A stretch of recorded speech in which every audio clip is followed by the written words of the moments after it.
Hello guys, कैसे हो आप सब। मैं हूं रघुवीर सिंह और आप देख रहे हो आरएस कर्नावत ट्यूटोरियल्स। तो गाइज आज के लेक्चर में हम स्टैंडर्ड वेस्टर्न सेल पढ़ेंगे।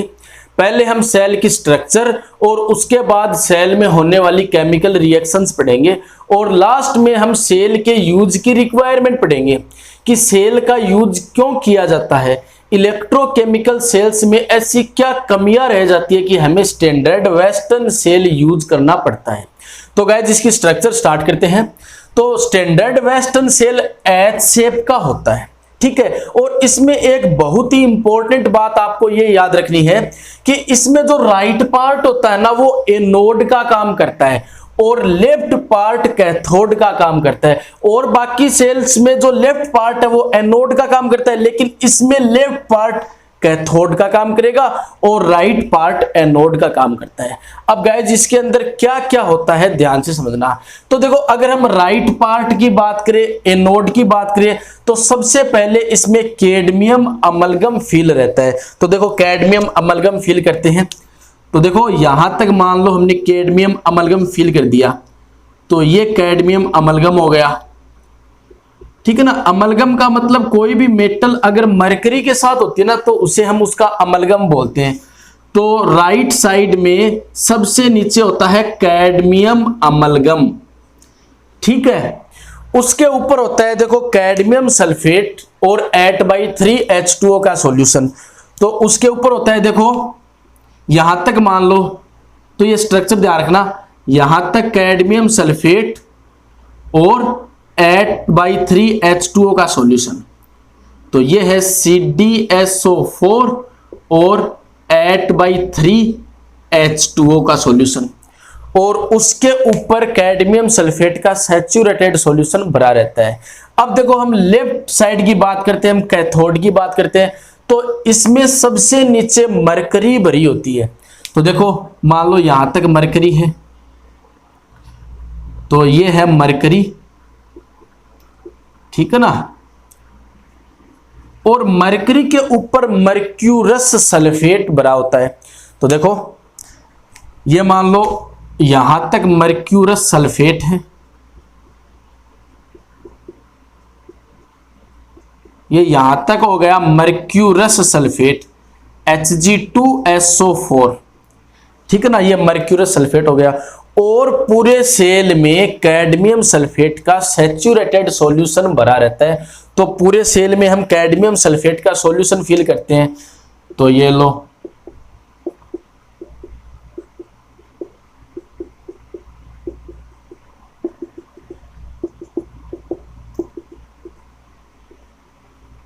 सैचुरेटेड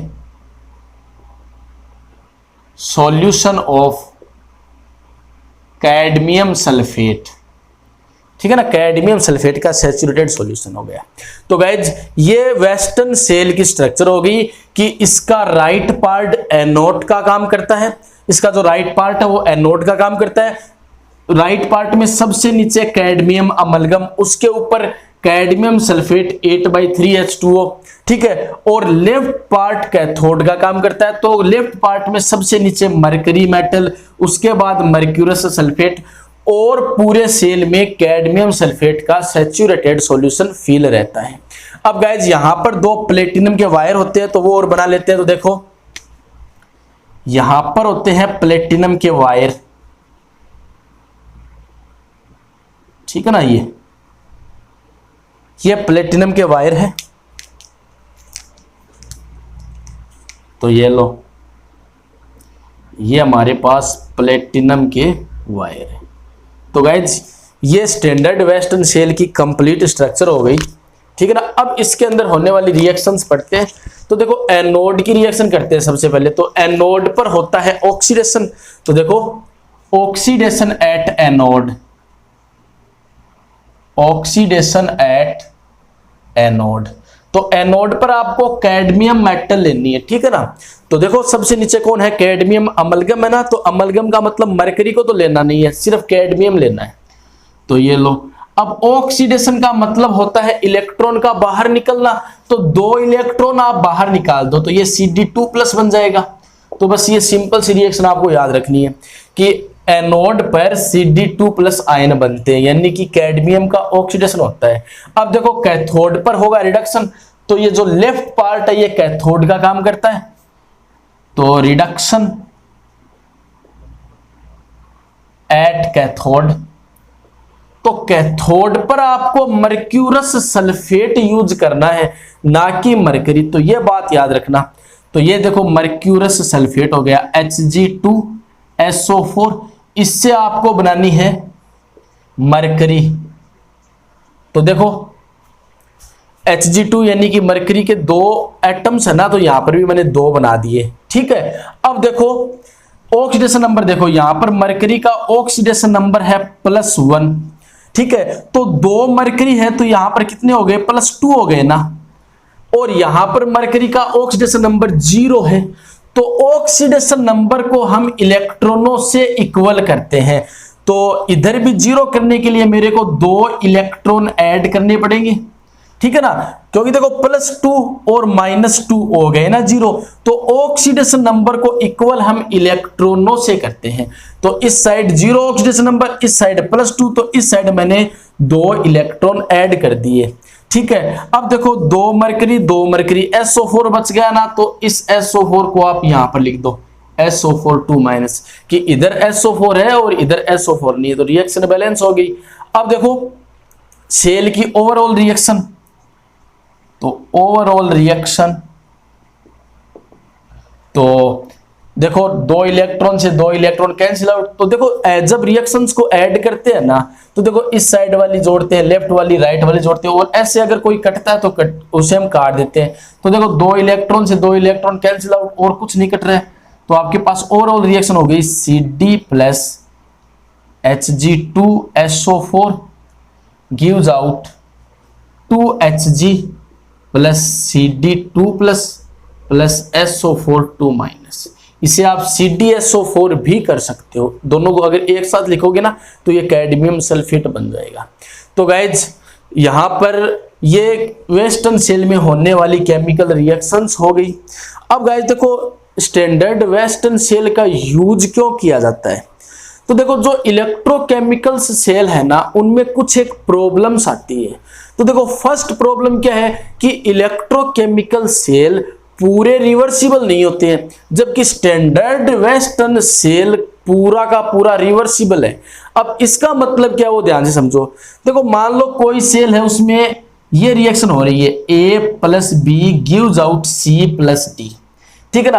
अब ये रिएक्शन जब तक चलती रहेगी सेल हमें इलेक्ट्रिसिटी प्रोवाइड करवाता रहेगा, लेकिन जब ये रिएक्टेंट कंप्लीट हो जाएंगे और मतलब सारे के सारे रिएक्टेंट प्रोडक्ट बन जाएंगे ना, तो रिएक्टेंट तो रहा ही नहीं, तो सेल की रिएक्शन रुक गई, तो सेल हमें इलेक्ट्रिसिटी देना बंद कर देगा।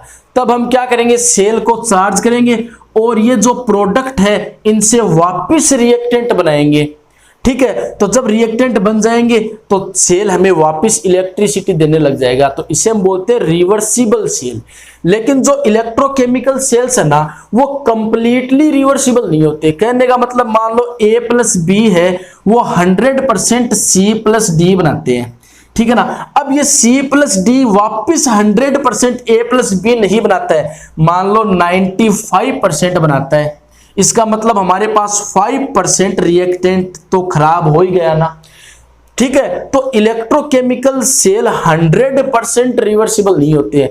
अगर देखो A + B कंप्लीटली प्रोडक्ट बना रहा है, सेल हमें इलेक्ट्रिसिटी दे रहा है, और उसके बाद जब हमने चार्ज किया तो C + D completely A + B बना रहे हैं, यानी कि 100% रिएक्टेंट प्रोडक्ट बना रहा है और 100% प्रोडक्ट रिएक्टेंट बना रहा है। अगर दोनों 100% है तो हमारा सेल कभी खराब ही नहीं होगा, चलता ही रहेगा, ठीक है ना। तो जो इलेक्ट्रोकेमिकल सेल है ना, वो कंप्लीटली रिवर्सिबल नहीं होते। कहने का मतलब A + B यानी कि फॉरवर्ड रिएक्शन तो 100% हो गई, लेकिन बैकवर्ड रिएक्शन 100% नहीं होगी, इसलिए धीरे धीरे हमारा सेल डेड होने लग जाता है।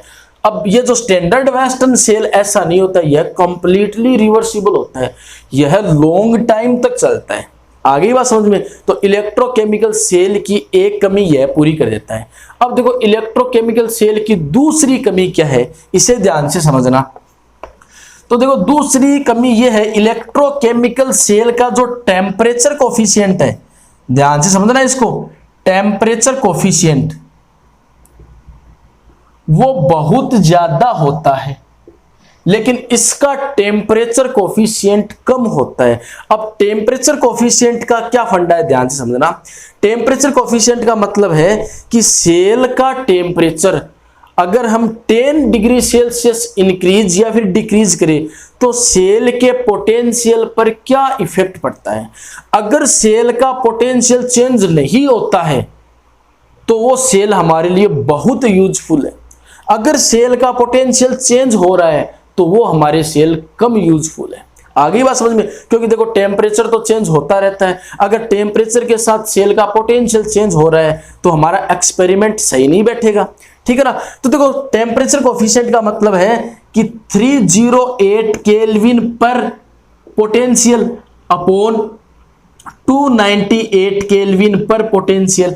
अगर इसकी वैल्यू मान लो अक्स है और ये अक्स हाई है, इसका मतलब सेल का जो पोटेंशियल है वो टेम्परेचर के साथ बहुत ज्यादा चेंज हो रहा है।